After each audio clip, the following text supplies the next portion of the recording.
We like to start most any of our demonstrations with an announcement of one sort or another, something to let everybody else know what's going on in case they want to come and join us.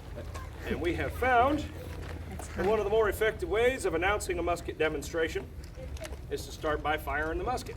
It does tend to get people's attention.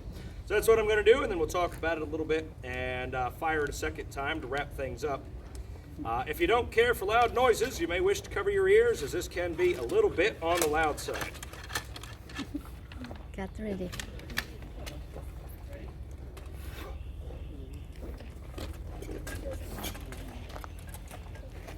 Set your peace. Get aim. All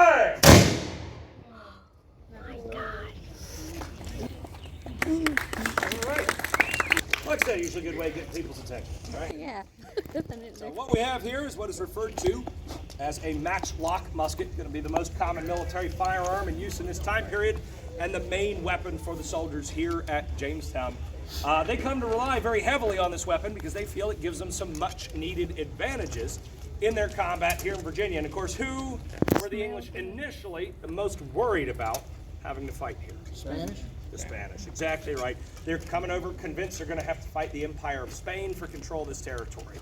And while the Spanish made multiple attempts to attack the colony and got really close at least twice and never actually pulled the trigger, so to speak, as we don't see active combat between English and Spanish forces here. And does that mean that the English had a nice peaceful time of their stay in Virginia? No. No, of course not. Who did they end up fighting with instead? Yeah, the native population, exactly. In this case, specifically the Powhatan chiefdom, over 3 periods of open warfare. Now, these are not just occasional skirmishes here and there. We see the First Anglo-Powhatan War last for 4.5 years. The Second War goes on for an entire decade. The Third War is an additional 2 years, so extensive periods of open conflict between the two cultures. And there is something that the Powhatan have beyond numbers and knowledge of terrain and all that sort of thing that really worries the Englishman here. Anybody know what that might be?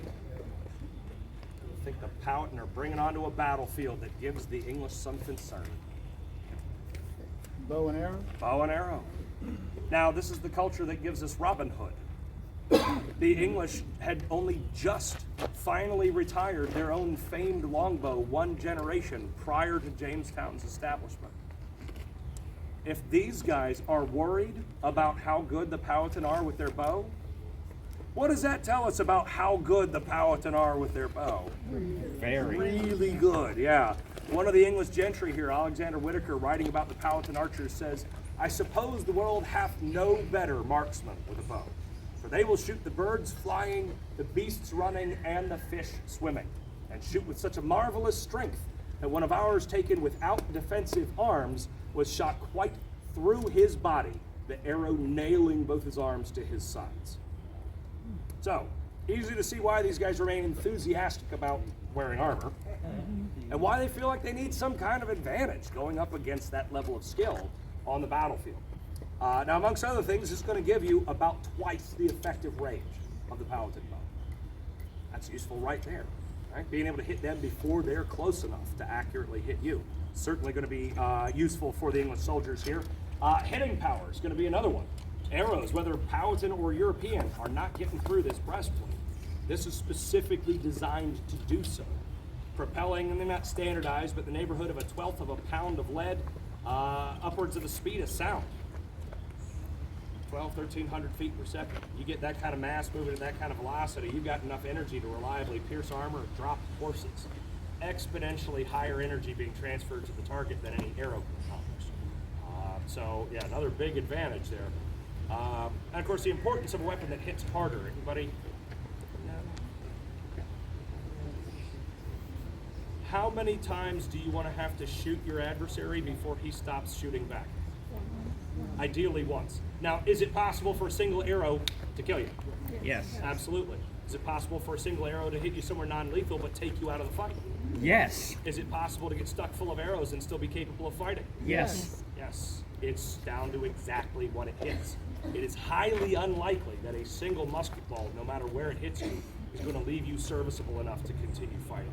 So the likelihood of a single projectile taking you out of the fight is much higher with this weapon. Not necessarily the most important advantages for the Englishman.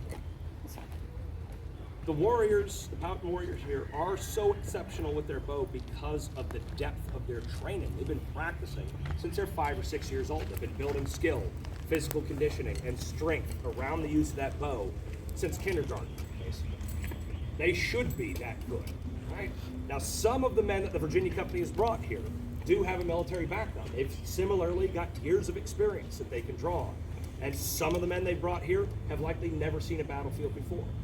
And if you're a carpenter and you've been here for a month and now you got to go fight the Powhatan, you don't have time to catch up. That Powhatan warrior is better than you, stronger than you, faster than you, and you don't have time to catch up. You need an advantage that doesn't require years. I could teach you to use this thing today, and in a couple of weeks of practice, get you pretty good at it. It doesn't require any great feats of strength to operate it. It doesn't require a high level of skill to be effective with it. It doesn't even require that you be in good physical shape to fight with it. When you think about the earliest years at Jamestown, how often are these guys in great physical shape? Never. Right, yeah. I mean, famine and starvation and malnutrition and rampant disease and all this kind of thing is taking its toll. If you're horrendously sick and weakened by hunger, you're going to have a hard time mustering the strength to pull a bowstring over and over again. If you can still stand up, you can fight with this.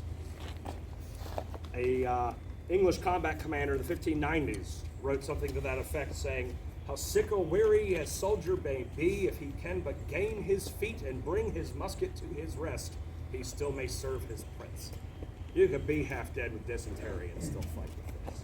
So the ease of use, learning how and keeping doing it, that's going to be one of the most important advantages. And it's one of the reasons why ultimately firearms take over the battlefield. You don't have to raise warriors from childhood when this is what they rely on. It's a huge shift. Now, to actually use the thing, operating procedure for the Matchlock Musket starts with this little pan here attached to the back of the barrel. And if I want to reload, my first concern, if I've already fired it, is to make sure there's nothing burning in there left over from the previous shot before I try to put more gunpowder in, right? So first, cast off, blow out, and if necessary, wipe out the pan to make sure I am clear of burning debris before, and then bring up the priming flask and fill that pan with powder. Close the pan cover so the powder stays put. Make sure there's no excess powder outside the pan that could cause it to go off before I want it to, and then cast it about. Each one of these little wooden bottles called chargers is going to carry just enough gunpowder to propel one bullet, measured out ahead of time so I don't have to worry about measuring in the middle of a fight. Pop the top off and empty that powder right on down the barrel. Bullets themselves are going to be carried in this pouch down here on the hip, and of course with the destructive potential of this weapon and the fact that we are demonstrating in the middle of a modern museum, I'm not using a lead ball today. We're using a paper ball instead. And that projectile is going to go directly in on top of the powder. Scouring stick used to push it to the breech and seat it tightly against the powder. Return the scouring stick, recover the weapon. And here's the part that gives it the name that we still use today for these sorts of weapons: firearm. Gunpowder doesn't just magically go off when you pull the trigger. You have to set fire to it. Now, pretty much every firearm invented after the Matchlock has a means of creating the fire that it needs at the moment that it needs it. This weapon does not. So I carry burning cord called match. I'm going to take one end of that match, fix it into the serpentine, check to make sure it's going to land in the correct position. And all we got to do is open the pan, exposing the powder, aim the weapon, and squeeze the trigger, which is simply going to dip that burning rope right into the gunpowder, setting the whole thing off. Again, it does tend to be a little on the loud side, so you may wish to cover your ears. Present your pinks. Gab, fire. All right. That concludes our demonstration. I'd like to thank everybody for coming out and see us today. If you have any questions about anything, we'll be happy to answer them for you. And if not, I hope you enjoy the rest of your stay. What caliber is that ball? This particular piece fires a 68 caliber ball. Not a lot of standardization. So Oh, I understand. That's early days. Gotcha. So Thank when you. they were doing their farming, did they have to have guards watching over them? at During all periods of times? warfare with the Powhatan, yeah, if you're on guard duty, that is